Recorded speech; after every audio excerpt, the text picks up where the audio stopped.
Cricket world cup 2011 Bharat विरुद्ध बांगलादेश. भारताचा world cup मधील पहिलाच सामना होता आणि आपल्या बदामी सिरीजचा हा शेवटचा व्हिडिओ. असो, त्या सामन्यात वीरेंद्र सेहवागनं 175 धावांची मोठी खेळी केली आणि त्याच सामन्यामध्ये कोहलीनं सुद्धा शतक केलं होतं. पण वीरेंद्र सेहवाग या मोठ्या नावापुढे कोहलीच्या शतकाला म्हणावी तशी प्रसिद्धी मिळाली नाही.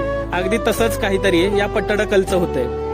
बदामी या मोठ्या नावाखाली या स्थळाला म्हणावी तशी प्रसिद्धी मिळत नाहीये असं मला वाटतंय. कारण इथल्या दगडांमध्ये सुद्धा अनेक गोष्टी लपलेल्या आहेत. इथली दगडं आपल्याला रामायण महाभारताच्या गोष्टी ऐकवतात. ह्या दगडांना जे गोष्टी माहिती आहेत त्या गोष्टी आपल्याच म्हाताऱ्या कोतारांनी सांगितलेल्या आहेत.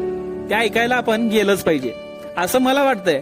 तुम्हाला सुद्धा तसं वाटत असेल तर या स्थळाला प्रसिद्धी मिळवून देण्यासाठी हा व्हिडिओ शेअर करणं तितकंच महत्वाचं आहे.